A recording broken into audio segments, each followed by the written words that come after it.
Awal pelibatan saya di penerbit, selalu kami berhubung mendapatkan pandangan dan nasihatlah mereka, orang yang tidak lokek berkongsi ilmu.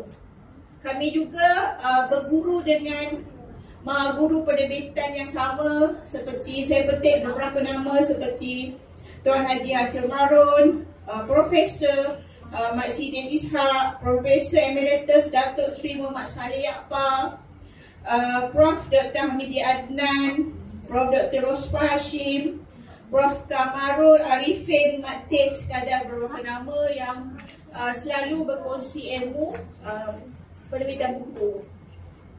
Sebelum tu izinkan saya membaca sedikit biodata ringkas Abang Long kita, Cik Syakban. Wajahnya nampak serius dan tajam perundungan. Dia jarang bercakap. Ini tidak menghairankan sebab suasana kerja kita sebagai editor ni sangat memerlukan skill penglihatan yang sangat tajam. Umpama mata helang kan. Beliau lebih suka menjalankan tugas di belakang takbir dalam tugas editorial dengan merancang strategi penerbitan, membina kepengarangan, membangun judul, memberi bimbingan kepada penulis dan memperkasa editorial penerbit UM. Lebih 25 tahun dalam bidang editorial, berkelulusan dalam bidang media dan komunikasi. Sebelum berkhidmat di penerbit UM, beliau merupakan editor di beberapa penerbit swasta seperti Delta, Eastview dan Longman. Beliau juga pernah menjadi editor di beberapa akhbar terkemuka seperti Berita Harian, Utusan Malaysia dan juga pernah menjadi editor bahagian berita di RTM.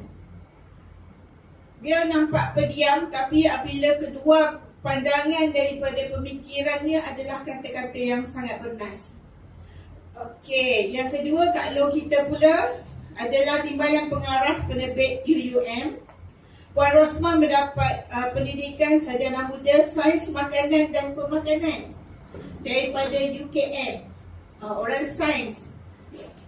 Pada tahun 1990, siapa yang tak lahir lagi 1990? Ada semua lahir dah kan? Ada tak lahir lagi? Oh, Nama Susi. Nama Susi. Okey.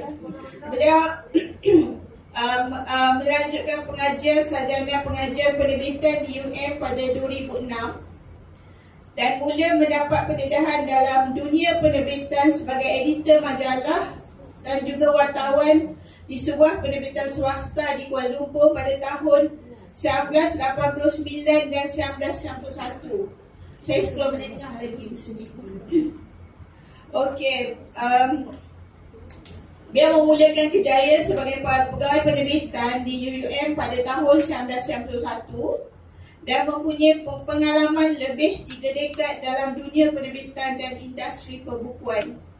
Puan Rosman mempunyai pengetahuan luas dalam semua aspek penerbitan, khususnya pengurusan editorial buku ilmiah, jurnal, majalah, buku terjemahan dan juga urusan perundingan, perkhidmatan pencetakan pelbagai. Beliau juga menjadi perunding berkaitan jualan lesen hak cipta dan kerjasama penerbitan. Sepanjang kejayaan dalam bidang penerbitan, beliau berpeluang menyertai delegasi negara menimba pengalaman di peringkat antarabangsa seperti Indonesia, Tokyo, Riyadh dan Frankfurt. Kami ada persamaan sebab sebelum berkhidmat di penerbit, saya pun ada pengalaman dengan sebagai editor dan wartawan di swasta. Okey. Untuk soalan pertama kita bagi kepada Abang Long dulu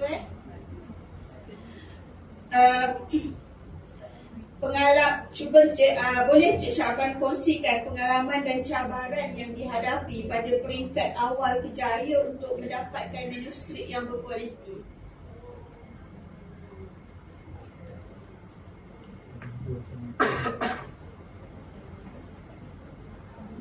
Assalamualaikum warahmatullahi wabarakatuh. Terima kasih kepada moderator kita, Puan Fadil. Dia berkanya. Boleh belakang. Saya bosu. Okey, kalau tadi dia mengatakan kita pun dalam bincang tadi bagaimana kepentingan seorang kita dalam menghasilkan penerbitan dan menghasilkan penerbitan yang berkualiti. Itu sebenarnya yang penting menjadi matlamat kita lah selaku editor. Dan pelakon dikatakan tadi yang enggak tadi Melayu yang tak berpanjang tadi dia saya bermula dengan kita jebak tu ada kita bukan sebab kita tu bukan kita jadi doktor asalkan ada arujung lagi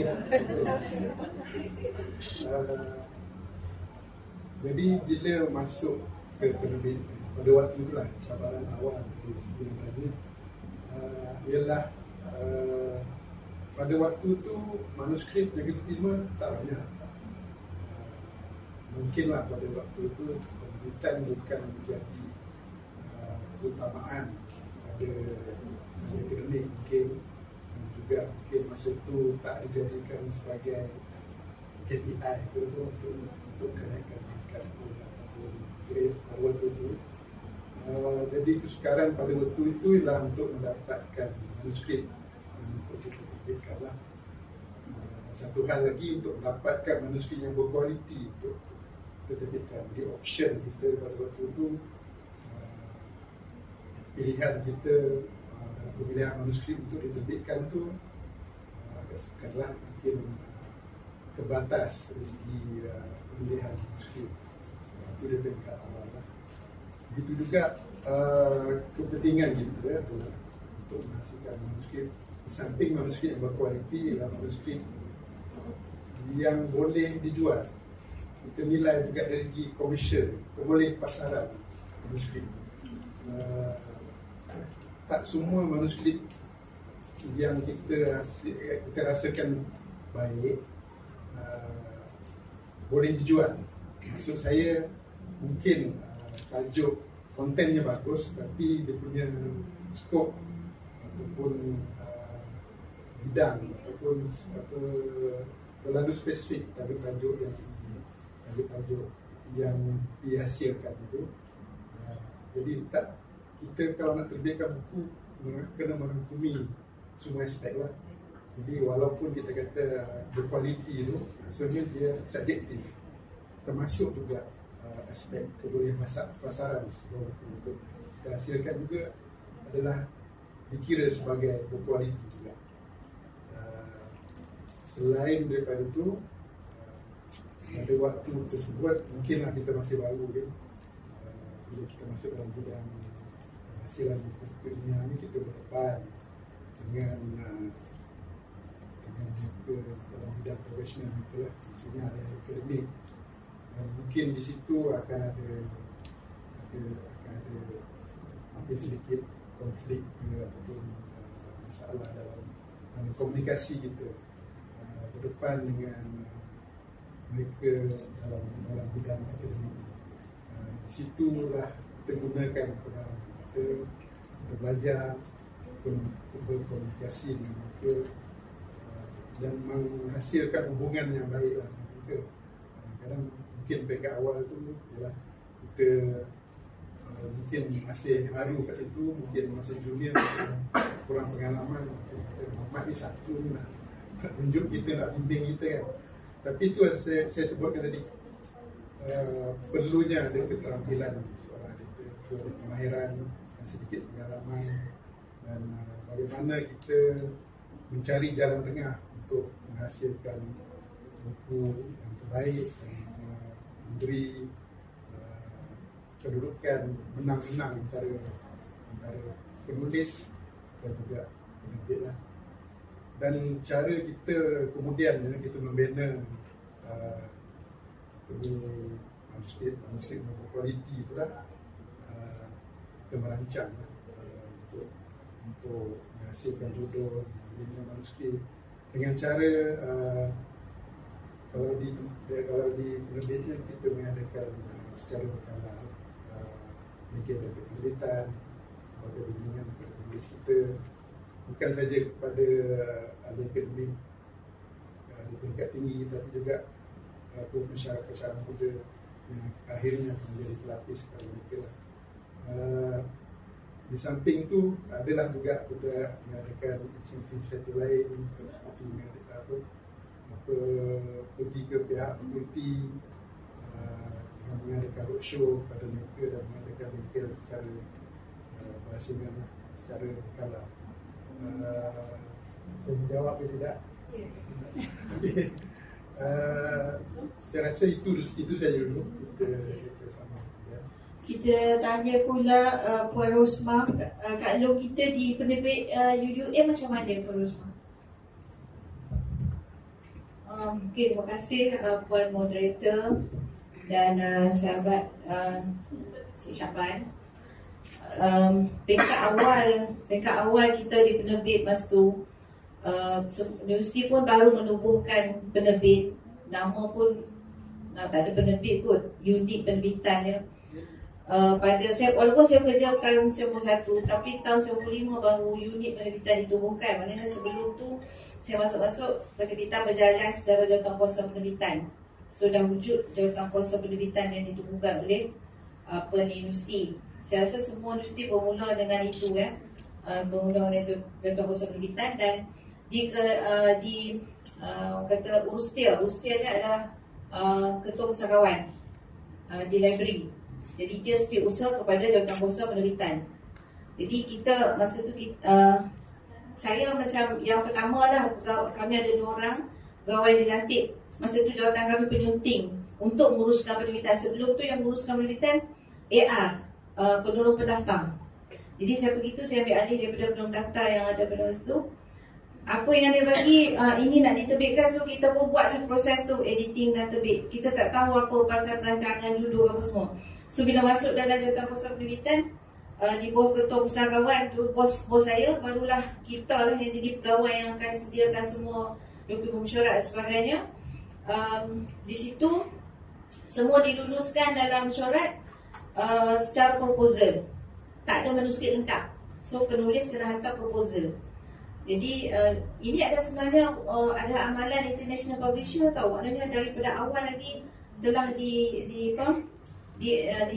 diamalkan amalan tu. Diluluskan proposal, lepas tu barulah proses penulisan bermula. Desain perjanjian apa semua. Sebab saya tengok perjanjian dia kata kena hantar manuskrip selepas 12 bulan macam tu kan, adalah tempoh-tempoh dia. Itu amalan dia. Sebab bila saya cek yang terkini dengan Prof Tariq di UPM, dia kata itulah amalan yang international publisher. Maknanya dulu dah buat dah. Tapi amalan tu lama kelamaan bila diluluskan proposal, dia jadi banyak kerja kepada pegawai penerbitan ni. Nak kena selalu update progress orang-orang yang diluluskan. Dan kadang-kadang kita tak dapat maklumat progress dia macam mana. Ada yang berjaya menghantar manuskrip, ada pun tak berjaya. Sangat susah. Dan universiti pada masa tu dia tak kira kualiti ke apa, asalkan nak terbit, nak bagi ada penerbitan ya. Nak bagi ada penerbitan. UUM pun baru ditubuhkan pada tahun 84 masa tu. So tahun 88 dia mula dah penerbitan pertama. So saya masuk tahun 91. Saya masuk tu, saya berada di unit ni dengan saya kerja dengan PRO. Saya kena menerbitkan buletin-buletin apa semua urusan-urusan di pejabat PRO ni. Bukan buat buku. Tahun 95 baru mula saya masuk ke buku ni. Jadi masa itu menunggu saja apa yang dihantar proposal, lepas tu manuskrip siap. Macam mana universiti nak menggalakkan masa tu untuk dapat manuskrip? Dia tawarkan wang pendahuluan 2,000 kepada penulis sebagai modal untuk menghasilkan manuskrip. Sebab pada masa tu, zaman tu bukan macam sekarang, kena upah jurutype, kena upah illustrator, designer ke nak buat grafik. Lepas tu kadang-kadang dia kata dia nak beli dia nak beli kamera untuk ambil gambar untuk buku dia. So 2,000 tu dia beri maksimum, tapi diikat dengan dia mesti menghasilkan manuskrip. Kalau tak dapat hantar manuskrip, 2,000 tu akan dipotong gaji, dituntut oleh universiti. Ataupun kalau tapi selepas diterbitkan 2000 tu ditolak daripada royalty dia. Pada masa tu royalty dikira amalan buku, jumlah buku dicetak darab dengan harga buku. So senang. Yang cetak buku 500 kali dengan harga buku RM20, itulah royaltinya. Belum kira buku tak jual lagi pun dah tahu royalti berapa. Jadi selepas ditentukan harga buku pun dalam Jawatankuasa Penerbitan juga. Kami kena buat kertas menentukan harga buku ni adalah cara pengiraannya. Lepas tu mesyuarat meluluskan harga buku sekian-sekian. Semuanya dibuat secara Jawatankuasa, tak ada, maksudnya tak ada kuasa pentadbiran lah, sebab masa tu tak ada lebih yang PTJ sendiri. Cabaran dia itulah, memang banyak kerja pentadbiran lah. Tu kata kita ni pokok penerbitan sebenarnya bila ditukar jadi skim pentadbir sebenarnya tak ada apa pun. Memang kita nak buat pun benda-benda tu pentadbiran lah benda tu kan. Kalau kata memang jawatan tu penyunting, sepatutnya menyunting aja, tapi dalam skim tu itulah kerja-kerja apa-apa berkaitan dengan penerbitan, orang cari kita dan kita kena urus. Tu di peringkat awal. Kualiti tak ada cerita lagi Rabil. Kira bagi ada buku je terbit. Dan masa tu yang paling popular yang orang hantar ialah jenis proceeding. Buat seminar, school buat seminar, hantar kompan, terbit. Disuruh terbit, ada sampai 2 jilid sebab banyak kertasnya. Kadang dia tak nama proceeding, dia nama polisi rencana, dia namakan book of reading macam tu. Itu peringkat awal. Okey. Sama lah peringkat awal dekat UNT pun dulu nak dapat tahun 2006 mula kami menerbitkan buku ilmiah, nak dapat 10 judul buku pun susah. Sampai tahap masa 2007 saya ada rezeki pergi umrah, doa depan Kaabah. Doa supaya dapat banyak manuskrip. Buat sampai peringkat macam tu. Tadi makbul dah. Makbul. Alhamdulillah makbul. Makbul lah. Okey. Okey, soalan kedua. Syaban ada apakah usaha dan strategi yang digunakan oleh penerbit UM untuk memberi galakan kepada ahli akademik ni menghasilkan manuskrip yang berkualiti? Seperti yang disebut oleh Rosmah tadi, peringkat awalnya kita memberikan bayaran honorarium kepada penulis lah sebagai galakan. Honorarium itu pula dia mesti terbit lah asal kepada honorarium yang dibagi. Berapa bagi masa tu? Tak banyak lah, yang 1,500 ke 1,500 pada masa tu. Tapi ada juga yang berlaku tak siap pun manuskrip dia. Duit tu hangus macam tu je lah kalau dia tak siap. Sebab sebenarnya kita kena faham bukan mudah pun untuk menulis dan menghasilkan karya. Kebanyakannya awal-awal dulu betul lah proceeding, kita kerja seminar dan thesis tu masih lagi ada thesis di antara kita. Mengharapkan untuk kita mengubah suai untuk dijadikan manuskrip buku lah. Dan juga inisiatif lain tu antaranya kita grant penyelidikan. Dalam grant penyelidikan tu kita mencadangkan supaya dikesampingkan sejumlah wang untuk diterbitkan hasil daripada grant penyelidikan tu. Itu juga separuh berjaya lah, sebab biasanya grant penyelidikan tu habis untuk menulis dan hasil daripada penyelidikan lah, dengan duit-duit yang sepatutnya digunakan untuk penerbitan tu pun digunakan untuk penyelidikan. Jadi separuh berjaya untuk kita tetapkan syarat bahawa grant penyelidikan yang diterima oleh akademik itu, sebahagian daripada itu kita gunakan untuk kos penerbitan lah. Maknanya yang akademik lah, kalau di Istimewa. Yang inisiatif lain biasanya kita cuba menggalakkan mereka ni. Kita pernah memperkenalkan siri-siri tertentu lah. Contohnya siri sastra, siri ekonomi, siri undang-undang, itu tujuan dia untuk menggalakkan mereka dalam bidang-bidang tertentu tu untuk menghasilkan daripada kepakaran mereka. Dengan cara tu menggalakkan mereka dalam bidang-bidang tertentu tu untuk menghasilkan karya berdasarkan pada kepakaran, pengalaman dan pendidikan mereka untuk bidang-bidang tertentu. Selain daripada itu, macam biasa kita mengadakan inisiatif-inisiatif lain, contohnya royalty kita adalah berdasarkan pada hasil jualan. Contohnya kita bagi minimum 12% kalau edisi pertama ataupun cetakan pertama itu mencapai contohnya 1,000 naskah dijual, kita akan top up lah, minimum royalty itu untuk 1,000, untuk selepas 1,000 tu kita akan naikkan kepada 5%, lagi 5% daripada yang asal tu lah. Itu juga separuh berjaya, tak semua buku akademik boleh dijual begitu banyak, cuma sebahagian sajalah yang dapat mencapai sasaran yang kita tetapkan lah. Selain daripada itu, kita galakkan mereka ni untuk menghasilkan karya dalam bentuk, contohnya macam ni, kita bagikan pada profesor-profesor ni ataupun akademik ni bergabung dengan profesor mereka untuk menghasilkan karya.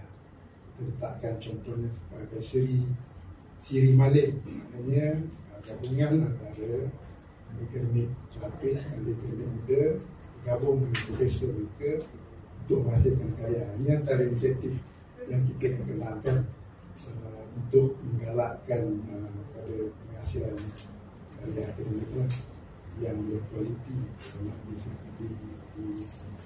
dikaitkan dengan tema perbincangan kita hari ini. Selain daripada itu, macam biasalah kita mengadakan promosi, kadang-kadang kita mengadakan forum, kadang-kadang ada juga buku-buku yang terpilih, kita buat majlis pelancaran buku, ataupun dulunya secara tahunan kita mengadakan aktiviti pelancaran buku untuk setahun, ataupun majlis pembayaran royalty. Itu sebagai tanda sokongan kita untuk menggalakkan dan memberi semangat, memberi insentif kepada para pengarang kita lah. Ada banyak lagi yang kita usahakan. Tak semuanya berjaya dan tak semuanya gagal, tapi itulah perlu yang kita lakukan lah untuk menghasilkan karya, untuk menggalakkan hasilan buku-buku, dan juga sebagai sokongan kita untuk meraihkan penghasilan judul-judul dunia. Kami di MT pun ada bagi royalty honorarium juga RM1,000, tapi sekarang ni tengah fikirkan balik nak kurangkan sebab kos makin lama makin meningkat kan. Okey, bagaimana pula dengan penerbit UUM, Puan Rosmah? Apakah ada tips yang digunakan bagi mendapatkan manuskrip berkualiti di dalam kalangan pengarang? Kalau kita bercakap tentang perolehan manuskrip kan, kita maksudnya kita berusaha untuk dapatkan manuskrip, sebab penerbit ni tanpa manuskrip tak adalah penerbit kan. Jadi kita nak pastikan manuskrip tu sentiasa diterima, dan pihak marketing kita pula dia sentiasa tanya berapa judul baru, sebab judul baru tu lah yang modalnya untuk pergi ke buffet yang mana yang akan di order, dibuat listing oleh library kan. Jadi walaupun kita menjual judul-judul yang telah terbit, tapi judul baru tu mesti sentiasa ada. Jadi kita mesti pastikan sentiasa manuskrip masuk ke penerbit kan. Jadi untuk memastikan cara kita sentiasa menghantar, itu kita tak kira lagi KPI yang diberi kepada pensyarah mereka mesti menerbitkan, tu KPI dia orang. Tapi KPI penerbit nak pastikan bisnes kita terus berjalan kan, sebab penulis dia boleh je pergi mana-mana penerbit kan, penerbit di luar penerbit dia. Jadi kita pada saya kalau manuskrip, saya cakap dekat pensyarah-pensyarah, kalau manuskrip tuan-tuan dan perempuan diterima oleh international publisher, hantarlah, tapi hantar kami kan, hantarlah yang penerbit yang lebih status dia lebih baik.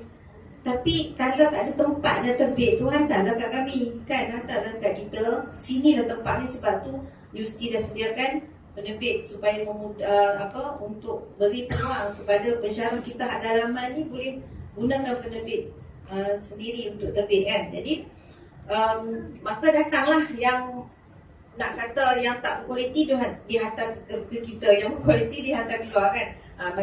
Kita anggap macam tu. Tapi macam mana kita nak pastikan yang tak berkualiti ni dia boleh jadi berkualiti? Mula-mula dia hantar dalam keadaan yang sedia ada. Selepas itu masuk ke penerbit, dia boleh jadi manuskrip itu boleh jadi lebih baik. Kerana apa? Kita ada proses kita. Setiap manuskrip yang masuk tu dia ada proses yang semakkan di setiap peringkat, proses saringan dan proses penilaian. Itulah yang akan tambah kualiti.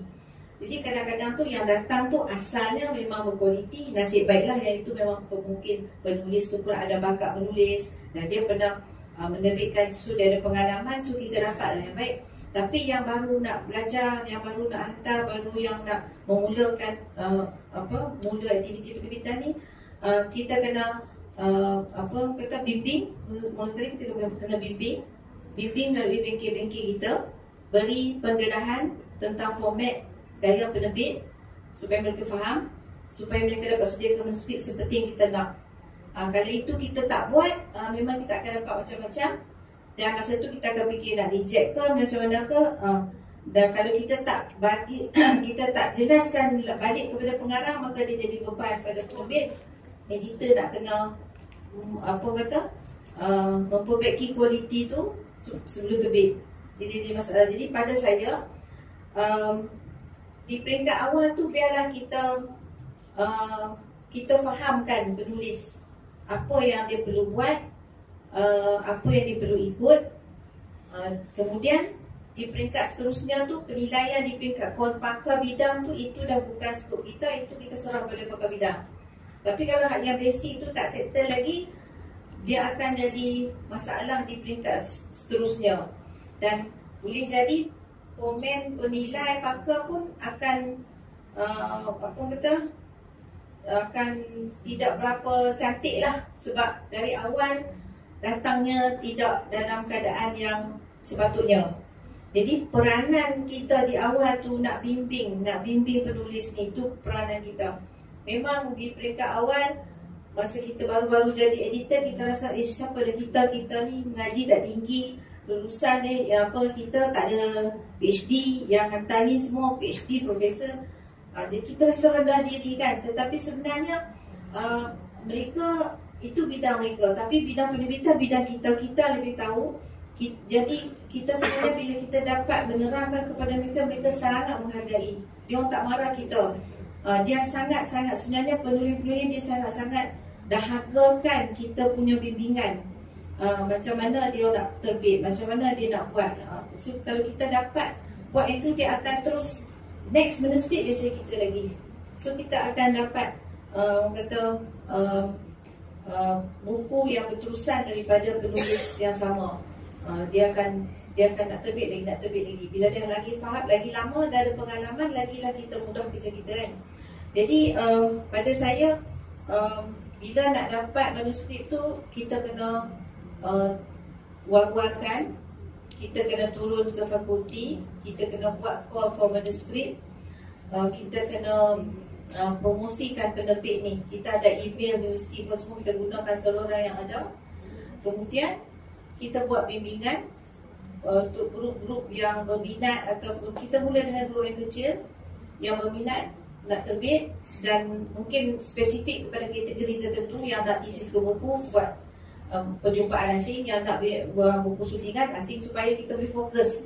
Kalau kita cakap semua kategori boleh, tapi dia dengar-dengar macam tu ya kan. Jadi fokus yang mana berminat, memang dah ada cadangan tu, itu kita tangkap, kita bimbing, Lepas tu kita follow up sampai kita dapat.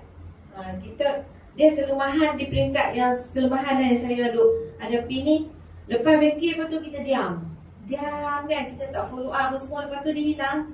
Tapi kalau lepas bengkel, lepas kata 2 bulan kita email kepada peserta ni, macam mana dengan program dia. Masa kita buat bengkel tu, kita kalau boleh edarkan terus cadangan manuskrip. Edarkan satu borang atau Google Form, minta dia cadangkan tajuk dan minta dia serah cadangan konten, cadangan dia punya halaman kandungan. Itu draft saja, tak apa, walaupun tak final, supaya kita dapat pegang. Lepas tu yang itu kita follow up lah. Kita follow up ni dulu hantar tajuk ni kan, macam tu. Memang kita tak boleh dapat 100%. Tak boleh sebab dulu, kalau ikut dulu masa kita nak buat bengkel, pernah lah kita kena guna duit belanja, kena pergi ke hotel-hotel apa semua keluar dari universiti dan dibelanjakan. Lepas tu kita juga disoal tentang ROI. You belanja banyak ni bengkel, mana manuskrip you dapat? Kita ditanya. Tapi kita kata yang ini adalah satu promosi. Setiap penerbit dia kena ada bajet dia untuk pengiklanan promosi. Kita tak boleh garanti kita belanja tu kita boleh dapat balik dia punya manfaat tu terus. Kadang-kadang yang datang 30 orang, yang hantar manuskrip 5 orang. Itu dah cukup baik kan. Tapi yang lain tu dia dapat exposure. Itulah cabaran dia. Memang bukan senang kita nak menyuruh orang menulis dan bukan tugas kita pun memaksa orang tulis. Tapi bila universiti sendiri dari atas dia buat KPI ke apa semua, itulah sebenarnya yang menjadi dorongan untuk pensyarah menerbitkan. Zaman dulu memang tak ada lah sampai KPI macam tu. Sekarang ni alhamdulillah lah KPI sana sini. So sekarang ni kita tunggu je. Memang manuskrip akan datang. Sekarang ni kita akan buat tapisan kualiti dia. Tapisan yang datang masuk tu saringan awal, kita tengok yang basic. Kalau tak memenuhi basic, kita minta dia baiki dulu. Lepas tu dah basic tu dipenuhi, baru kita masuk ke satu stage lagi, jawatan kuasa saringan yang terdiri pada ahli bidang-bidang wakil-wakil properti ni. Mereka lihat dari sudut konten. Kemudian mereka akan nanti pakai bidang. Barulah dia akan, kualiti tu akan terbina lah. Sama lah dengan amalan penerbit lain kan.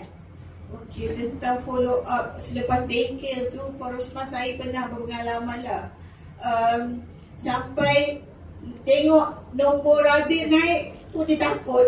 Sebab kita nak tanya, dah siap ke bertanya khabar. Jadi memang seperti yang Porosma cakap, kalau dalam contoh 30 orang kita bimbing untuk buat buku tu, dapat 5 judul pun dah alhamdulillah hantar kepada penerbit kan. Sebab kita tak boleh nak paksa. Okey. Dekat UUM berapa royalty Porosma? Honorarium berapa? Ada tak? Kita tak ada honorarium apa sekarang ni. Yang dasar yang 2000 tu kita kekal sampai sekarang. Tapi sekarang ni kami bila kami tak menggalakkan orang mohon pun, kami kata nanti you terhutang, gaji akan dipotong kalau tak dapat manuskrip. Dan sekarang pula bayar royalty bergantung pada jualan. So kalau jualan buku you nanti tak sampai 2000, you dah terima 2000, maknanya you dah terhutang pula pada universiti. Baik dengan ambil. Dan sekarang pun teknologi jadi orang boleh ada komputer, semua orang ada laptop sendiri semua kan, boleh proses manuskrip dengan cepat. So nak buat apa lagi duit advance tu? So kita bagi royalty selepas buku dijual. Itu saja. Maknanya manuskrip dapat tanpa bayaran apa-apa pun, dan penulis tak kena bayar apa. Sampai buku tu terbit, buku tu dijual, selepas setahun dia akan dapat royalty 20% daripada jumlah jualan.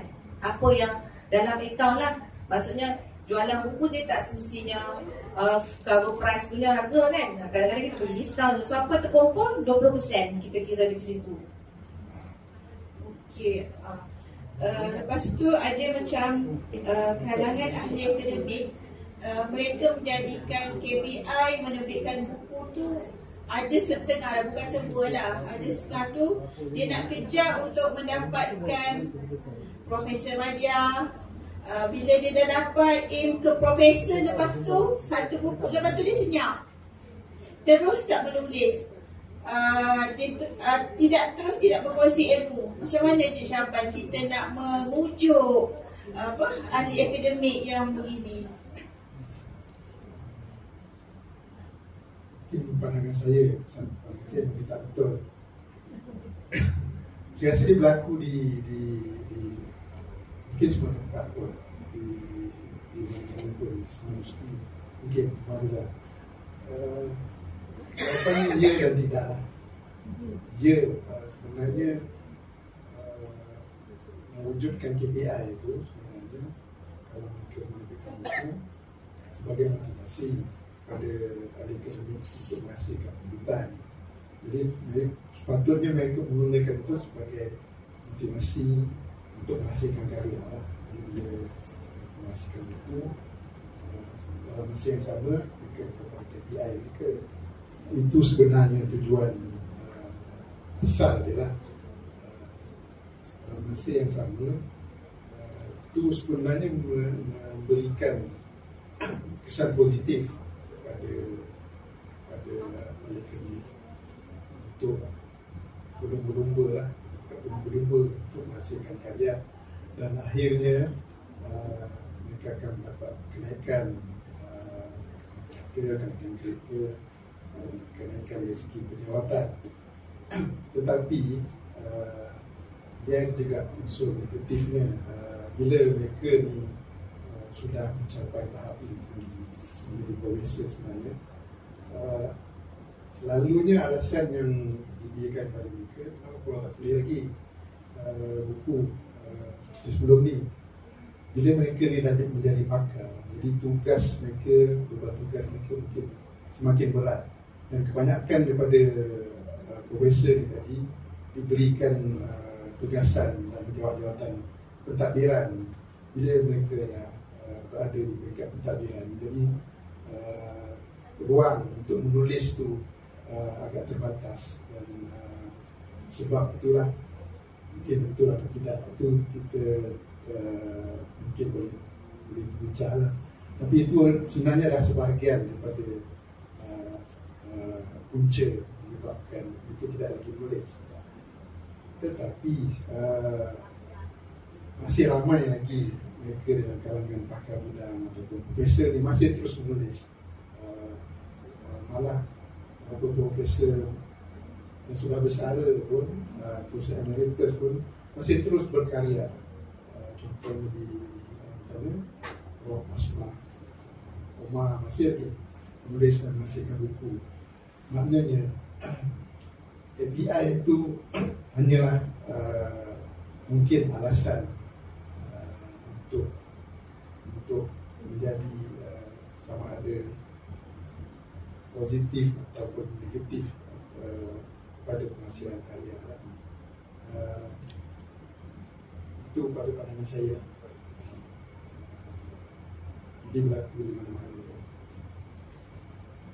Di UUM macam mana Pak Rosmah? Betul itu. Memang bukan senang nak memujuk orang yang dah capai tahap sesuatu KPI dia untuk menulis, dan yang ini kita kena guna cara orang kata personal touch kan. Kalau kita ada hubungan yang baik dengan profesor tu, kita approach dia lah, dan kita tahu dia punya bidang kepakaran apa, dan dia punya sekarang katalah trend tentang bidang tu sedang naik ke apa. So kita tahu dia, kita tengok dalam seminar dia bagi talk apa semua, paper dia tentang benda tu. So kita kata why not from you tulis buku pula, macam tu kan, duk petang-petang saja kan.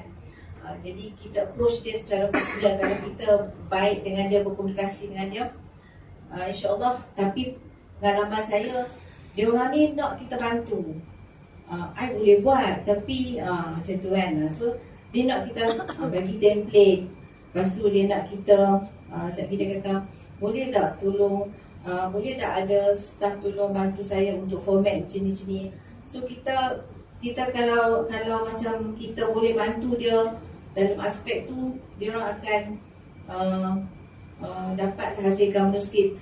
Seperti Cik Syafan kata, dia orang ni bila dah ada jawatan macam ni, dia diberi tanggungjawab dan tugas-tugas pentadbiran, dan dia kata dia sibuk. Jadi kalau ada bantuan, tapi masalah kita ni penerbit, kita adalah penerbit, kita kalau kita terlibat dalam proses penulisan, ni hak yang nak terbit inline ni siapa nak buat. Jadi kita tak boleh komit sangat dalam tu.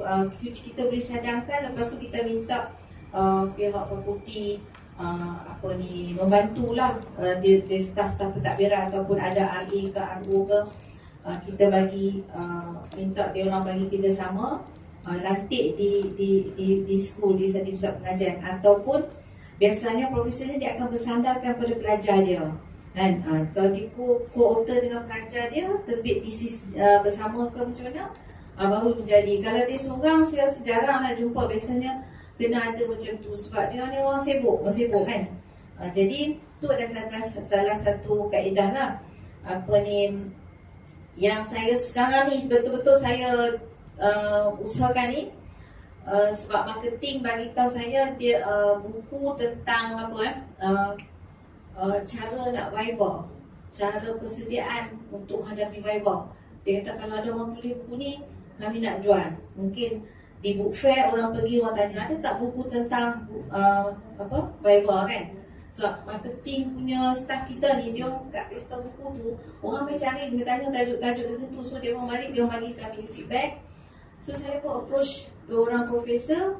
Seorang tu dia dekat PJ dah itu, yang seorang lagi dah dilepaskan daripada jawatan. So dia tak ada bukan jawatan. So saya approach, kita boleh tak tulis tentang persediaan untuk menghadapi Viva.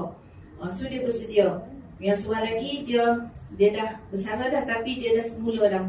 So semalam saya tanya balik, dia cakap dalam progress. Tapi nak kena tanya tu macam tu lah, bukan bentuk memaksa kan, kena bagi dia macam tu je. Sebab kita ada hubungan, kita kenal baik dengan dia orang, dan dia pun pernah terlibat dalam jontong kuasa saringan. So dia tahu kepentingan untuk terbit manuskrip tu.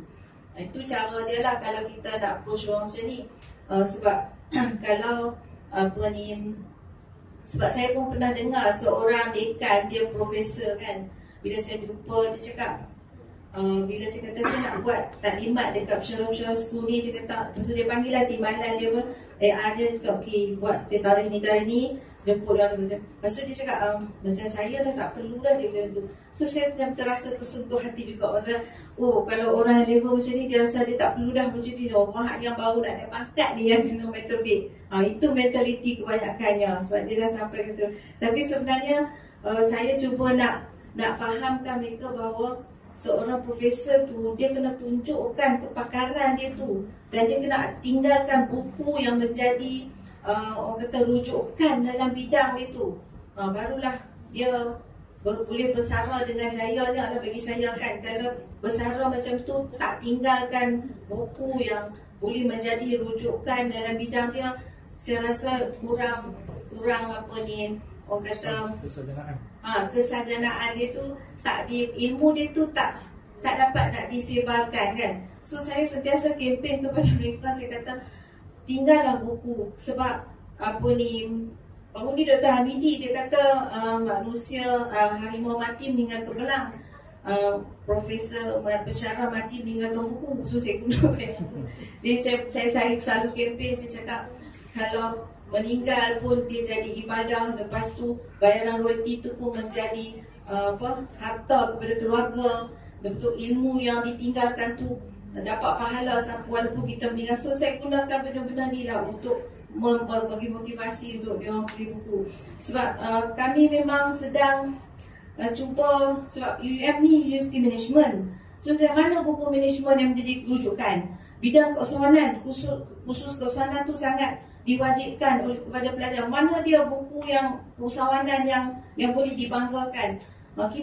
Kita nak cari benda tu kan. Tapi kami diberi KPI kepada penerbit, KPI jana duit, bukan membanyakkan judul. So menyebabkan kita jadi terfokus kepada buku yang boleh jual. Buku apa yang boleh jual? Buku teks, bukan buku yang ilmiah ke research ni. Buku teks. Jadi sekarang ni fokus ke buku teks tu nampak lebih. Dan marketing pun lajulah jual yang buku teks tu, sebab bukan digunakan di universiti kita, di pelajar-pelajar di mana-mana pun akan beli. Dan kita strategi buku teks tu memang berjalan dengan memang berjaya lah yang itu. Cuma yang buku-buku buku ilmiah yang menunjukkan kesejarahannya, memang sukar sikit yang itu untuk perolehan manuskrip. Sama lah macam kami UMT Marine kan, Marine untuk nak push contoh dulu kita ada Fishes of Malaysia. Jadi bila database kita nak bagi pesaraf lapis ni terbitkan yang baru, dia kata dia nak buat kajian. Jadi tak terbit yang versi terkini sampai sekarang tak terbit lagi. Jadi agak mencabar lah. Macam pada pengalaman Cik Syakban lah, untuk kadang-kadang kita kena mendekati tokoh-tokoh terkemuka untuk contoh sastrawan negara ataupun tokoh-tokoh akademik yang ada nama terkenal untuk mereka menghasilkan buku dengan penerbit. Macam mana pengalaman Cik Syakban mendekati golongan macam ni? Ya, saya setuju. Keperluan untuk kita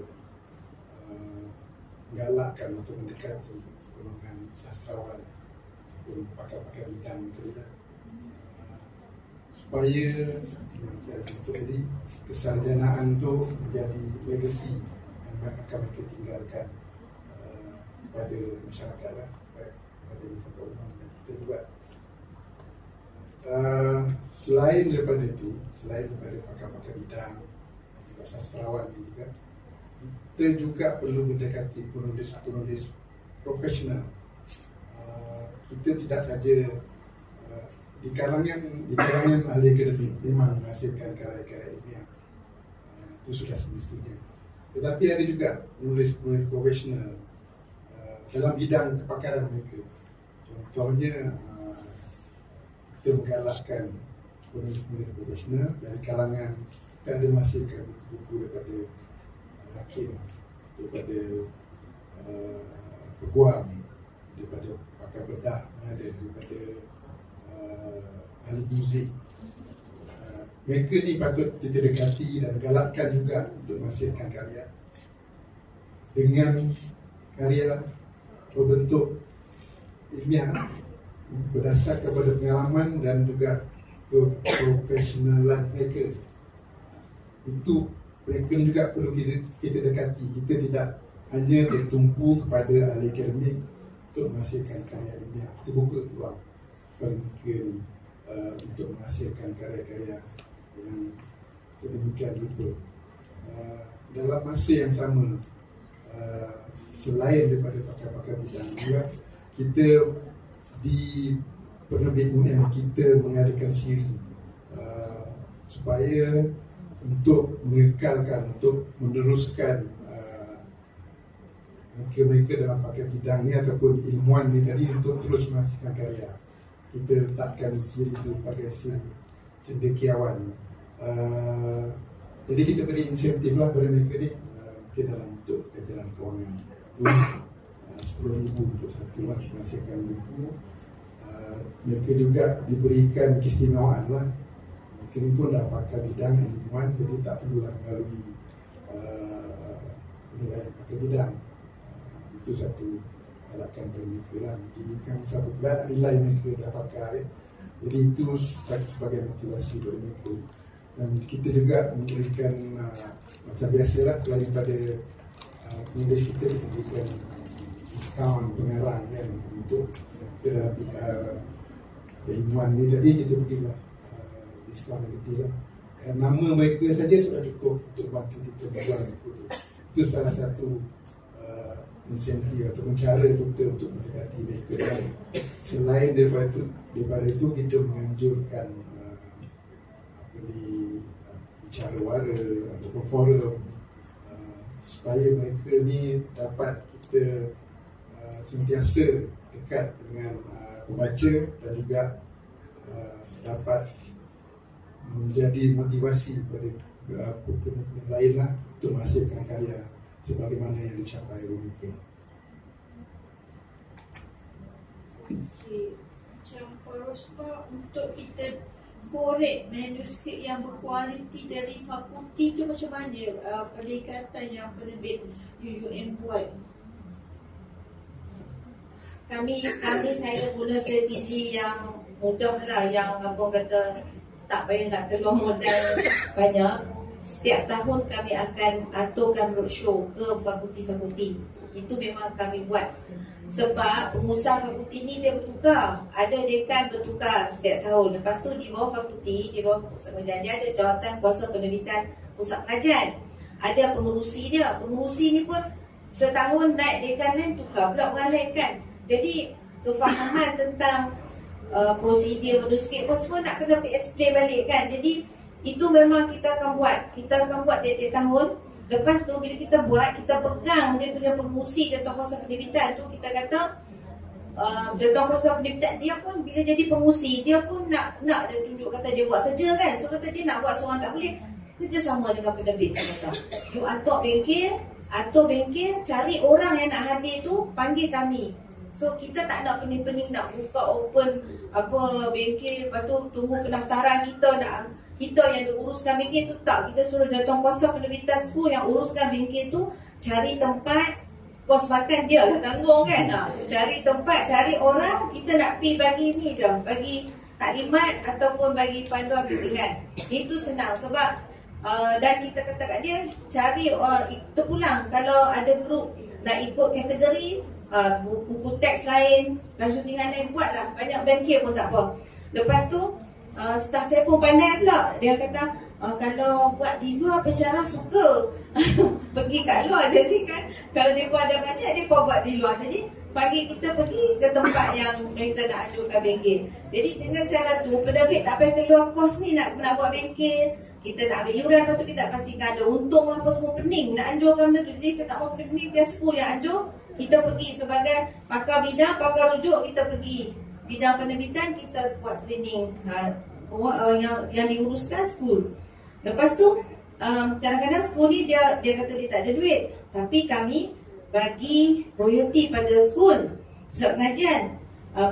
Untuk buku teks, royalty kepada pengarang kita bagi 15%. Kepada pusat pengajian kita bagi 10%. So 10% tu terpulang pada pusat pengajian, dia nak letak dia ke mana. Apabila kita buat pindahan bot kan, dekan bagi tahu. So saya katalah itu dekan pusat pengajian boleh guna semula duit tu untuk generate new manuskrip. Dengan duit tu lah guna untuk pergi buat bengkel ke apa semua. Sekarang ni mungkin apa ni, ada dekan yang dia tak sedar kata duit tu masuk. Jadi dia ada duit sebenarnya. Jadi guna balik generate new manuskrip. Tujuan kami bagi royalty kepada pusat pengajian itulah supaya ada komitmen dari pihak pengurusan pusat pengajian untuk gerakkan penulisan dan buku teks tu nanti dijadikan buku rujukan rasmi untuk khusus berkenaan. Dan mereka pensyarah-pensyarah pengajian tu akan menggalakkan setuju akan beli buku tu. Sebab tu kita pegang, pengurusan kita kata okey, kerana komitmen ni kita bagi 10%. So dia pun panggil lah, dia akan dekan, kalau dia arahkan pensyarah, dia pun jalan. Dia kata okey, beberapa grup, mana dia grup yang nak buat buku teks, dia pun form lah komiti, buatlah buku penulisan. Itu cara yang kami gunakan lah. Jadi maksudnya 10% tu royalty terus kepada fakulti. Yes, author tak terima lah. Author dapat 15%. 15% author tu dibayar juga. Dan pusat pengajian dapat 10%. So that 25% lah kita let go royalty. Maknanya hujung tahun kalau buku tu fakulti tu dia akan kita sale lah. Ya. Daripada itu 25% tu akan di. Yes. Kemudian mereka nak royalty banyak, mereka akan jual sendiri kan. Dia ambil buku kan, kalau penulis tu ada 5, jual masing-masing dalam kelas. Lepas tu semua tu akan menambahkan royalty balik kepada dia orang. Jadi saya kata, di mana yang you tak dapat apa-apa. Kadang dia pun komplain, kenapa macam ada lah orang yang duk komplain kata kenapa kami kena ambil 100 sebab kami ada dasar dalam perjanjian tu mesti beli 100. Ayat dia mesti beli. Cara pelaksanaannya bukan beli.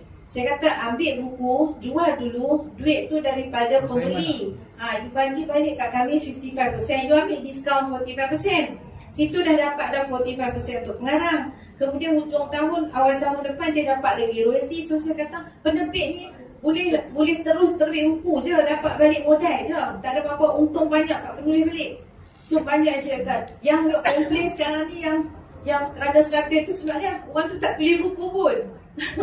Jadi sebab isu ni besar jugalah beberapa tahun. Kami ditekan jugalah kerana dasar 100 ni sampai ada dalam mesyuarat Jawatan Penerbitan pun dekan yang macam menekan kita supaya turunkan daripada 100 jadi 50. Tapi kita kalau nak ubah tu kita kena buat paper lagi ke Jawatan Penerbitan. So kita macam kita tak buat apa-apa, kita just terus kekal sebab kami kata pelaksanaan kami ialah bukan keluar duit poket sendiri, bukan siap 100 buku keluar 2,000 beli buku, tak. Ambil dulu buku, bayar consignment. Kalau tak terjual pulangkan balik tak apa, dan dia tak ada pun hukuman kalau tak ambil 1 buku tu dipotong gaji ke, tak ada. Dan dia tak ada tempoh, 1 buku tu untuk nak habiskan 5 tahun ke bila pun tak apa. So dasar tu sangat longgar sebenarnya, dasar tu penggalakan. Kita buat dasar tu sebab kita diaudit. Kami diaudit tahun 2013-14 macam tu. Baru ni tahun 2021 diaudit lagi. Kita ada banyak buku dalam store kan. Jadi cara kita nak bagi buku dijual, kita kena ada usaha. Jadi itu salah satu dia strategi yang kami buat.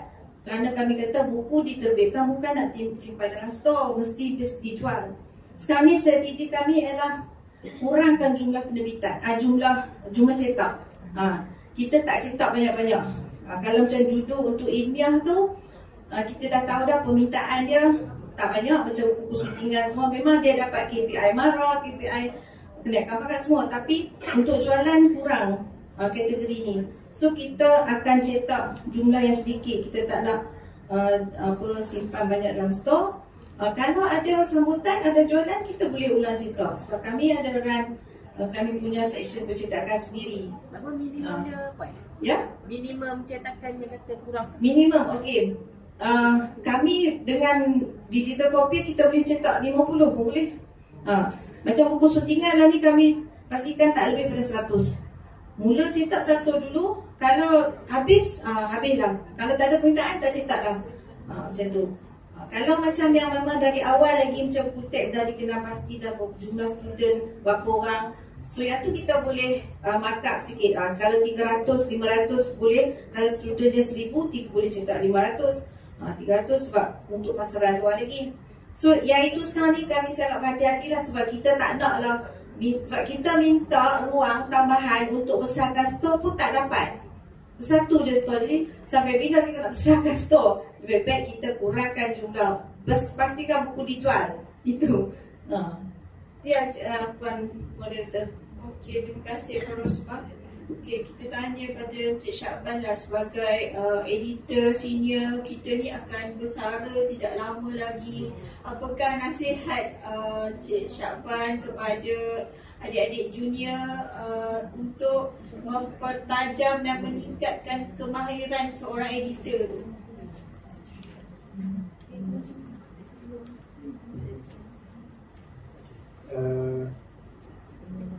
Tugas seorang editor tu dia tak pernah habis. Daripada mula penerimaan manuskrip tu sampai buku dah terjual pun pengarang akan tanya berapa buku saya terjual. Maknanya daripada peringkat awal, daripada kita penerimaan manuskrip, mana judul dan menghasilkan karya tu, bila buku nak terbit, bila buku akan dijual, bila buku akan dicetak, bila buku dah dijual pun kena tanya berapa. Jadi saya dia akan bertanya kepada editor sebab itu pentingnya hubungan antara pengarang dengan editor tadi. Jadi komunikasi ataupun hubungan baik antara editor dengan pengarang itu akan berterusan dan cakap-cakap mulut daripada pengarang itu akan pergi kepada pengarang lain yang akhirnya nanti akan menggalakkan mereka untuk menulis atau menghasilkan karya dengan penerbit terlibat. Saya selalu sebutkan pada editor. Editor ni macam selebriti juga. Dia ada haters, dia ada likers juga. Jadi jangan bimbang tentang haters tu. Itu penting kepada likers kita. Dan makin banyak kita menghasilkan penulis-penulis kita, makin baik hubungan kita dengan pengarang kita, makin banyak anugerah yang kita hasilkan daripada penerbitan buku tu, secara automatik kita akan dapat license dan kita jadi selebriti bila pun. Jadi dalam usaha tu untuk mendaki berjaya sebagai editor, pada awalnya dia adalah satu pengalaman ataupun pembelajaran yang berterusan. Kita perlu sentiasa mempertajamkan skill kemahiran dalam menghasilkan buku, bukan saja dari segi penyuntingan, sebab penyuntingan tu adalah sebahagian saja daripada kejayaan sebagai editor. Kejayaan editor ni bukan membetulkan salah orang. Ingat editor ni buat penyuntingan saja, membetulkan itu, membaiki ini. Dia bermula daripada awal. Macam mana kita nak memilih atau membina judul, menghasilkan karya yang berkualiti itu adalah daripada peringkat awal lagi, daripada peringkat manuskrip itu diterima ataupun kita membina judul itu sendiri, dan akhirnya menjadi sebuah karya yang akan diterbitkan. Dalam masa yang sama, kepentingan editor tersebut tidaklah menjadi keutamaan pada penerbit itu sendiri. Dia perlu membina kepakaran dalaman daripada kalangan editor mereka. Itu sebabnya kita membina kepakaran kita sendiri dengan membina jaringan kita, dengan bukan saja di tingkat industri kita juga mengadakan kolaborasi dengan organisasi luar, sama ada di peringkat kebangsaan ataupun di peringkat dengan industri lain lah. Dalam masa yang sama juga, seperti yang kita sebutkan tadi, perlunya jaringan networking di kalangan editor-editor ini. Apa yang kita buat pada ini adalah satu platform yang saya rasa penting, yang akhirnya akan membina jaringan sesama kita, membina support group di antara kita, dan yang akhirnya menjadi matlamat kita lah untuk menghasilkan karya secara berterusan. Kalau kita dah bagi tips, kita tanya pula tips dan pesanan daripada Puan Rosmah, kalau kita kepada adik-adik editor dan sahabat editor yang lain. Ini macam mana nak untuk agar generasi pelapis okey, dia kena kita kena tunjukkan contoh sebenarnya editor senior. Dalam ni saya tengok tadi ada 20 tahun yang yang senior dah kira senior lah tu. Yang senior ni sebenarnya kena tunjuk contoh yang betul kepada editor muda. Contoh dia macam mana? Tunjuk contoh. Kita kena strict bila kita buat penyuntingan, kita bila buat proofread, kita tak boleh lepaskan. Kalau nampak walaupun kesalahan tu sikit, kita jangan lepaskan. Lepas tu barulah editor bawah kita yang muda dia belajar, ini tak boleh kan. Okay. Dia simple je. Dalam panel editor naskah beberapa tahun lalu kami cakap, dalam satu buku tu kesalahan dia sikit saja. Kesalahan dia minor, macam titiknya tak betul, tanda baca tak betul. Tapi kalau setiap halaman ada benda tu, dia jadi dosa kecil tu, dia jadi dosa besar.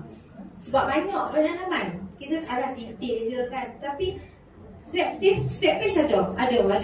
So buku tu dia dah mencacatkan, dia dah jadi kualiti dia, editorial dia dah kurang kualitinya, dan dia jadi dosa besar. Dia jadi buku tu memang dah tak cantik, tak patut diberi anugerah ke apa sebagainya kan. Okay. Jadi kita tunjukkan itu, nampak sikit kesalahan pun kita kena minta dibetulkan selagi dia tak dicetak. Kalau dah dicetak tu, dah buat macam mana kita berserah lah. Memang kita boleh dapat 100% semuanya clean kan. Tapi usaha sebaik yang mungkin. Lepas tu apa ni, sebab saya pun saya dilatih oleh siapa? Saya dilatih oleh pengarah-pengarah saya dulu. Pengarah saya yang pertama, yang kedua, yang pengarah yang orang dari bidang bahasa ni, mereka sangat strict. Masa dulu kalau ada salah ayat ke apa sikit, memang jadi macam heboh lah kan. Kita sampai rasa bersalah dan kita macam apa orang kata, rasa ingatlah kesalahan tu. Lepas tu kan, aku takkan buat lagi, tak buat lagi macam tu kan. Saya dilatih macam tu. Pengarah saya yang pertama sangat, dia background fizik, tetapi selepas tu dia buat PhD terjemahan dan dia sangat minat dalam bahasa dan dia sangat andal lah dalam bahasa kan. Kalau kita bagi dekat dia buku untuk sign dulu, cetak ataupun, dia dah tanda dah pembetulan tu. Bila dia tengok balik kita tak betulkan, dia buat 2 halaman, dia tak mau tengok semua. Dia ambil balik. Kita ada lah kita buat macam tu kat staff kita. Memang betul, semak betul. Saya tak mau tengok. Kita tak buat macam tu sebab zaman sekarang ni, cikgu pun diajar jangan pukul murid kan.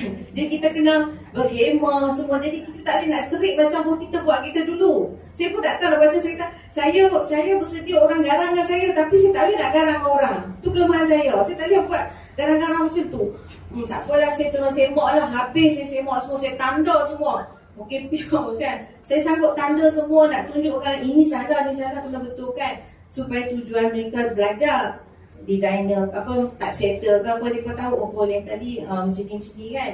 Gitu.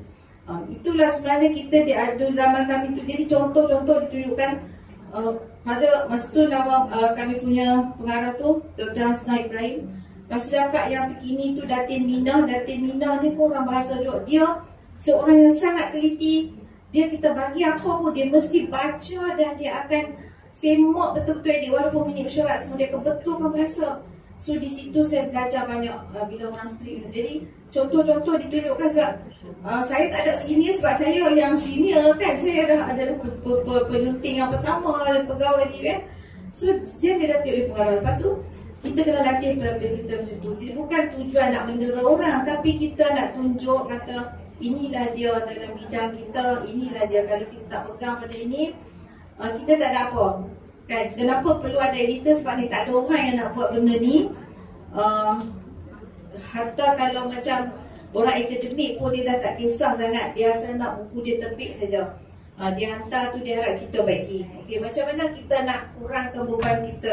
Adakah apa yang orang hantar tu kena semua kita menjadi beban tu kita pergi? Kita dah lah staff tak cukup, tak pernah ditambah staff.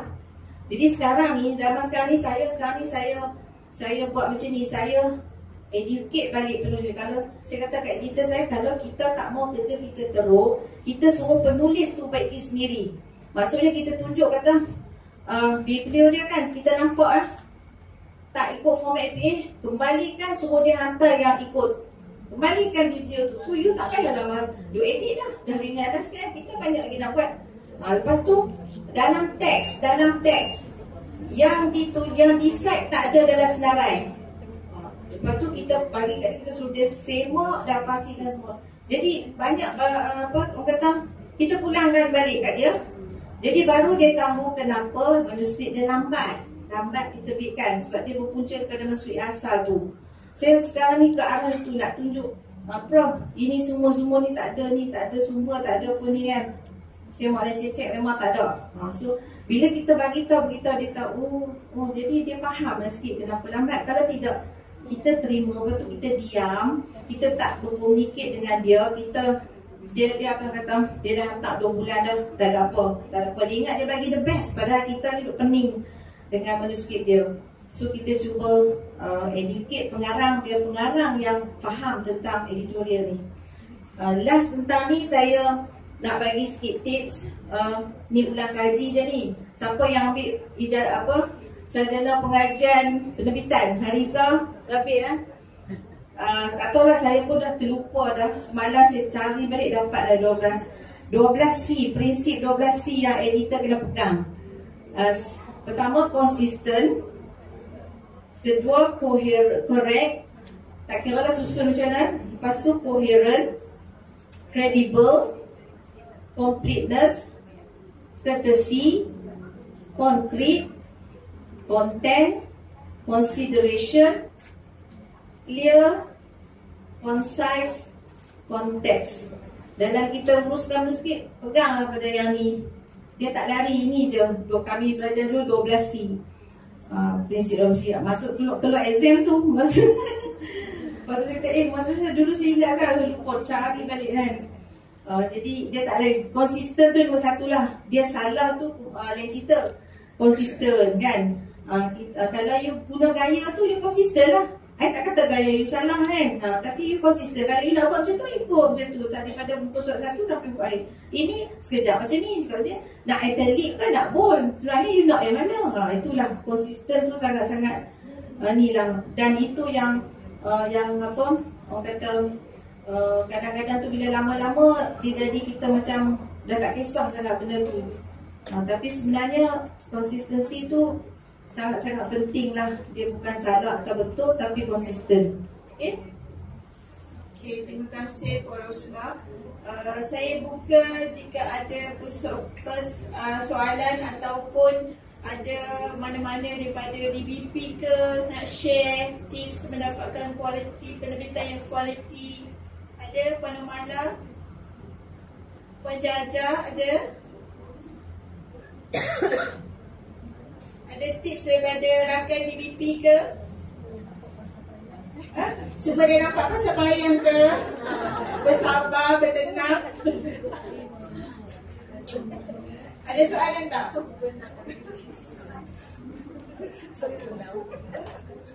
Dia tak nampak dah ketak kepala dah. Nampak gerbang pasal bayang lah.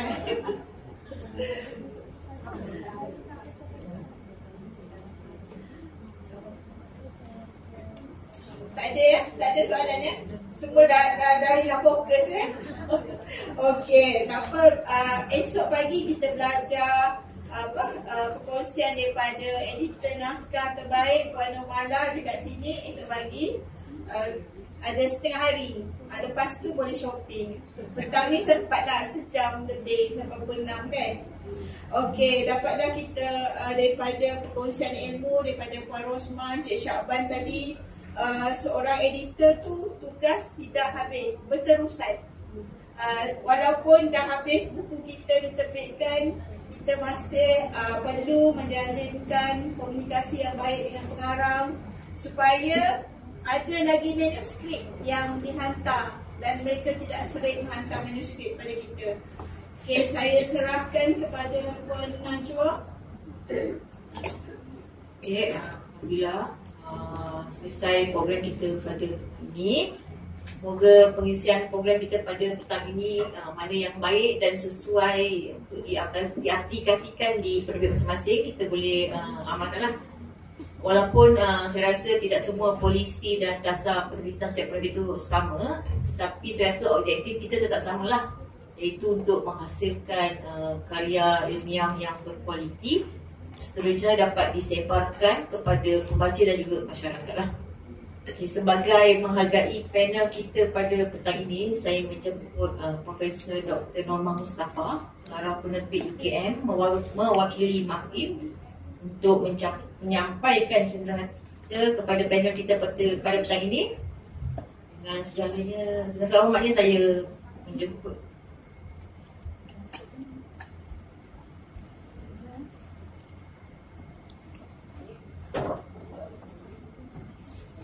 Okay, saya menjemput Puan Rosmah. Tak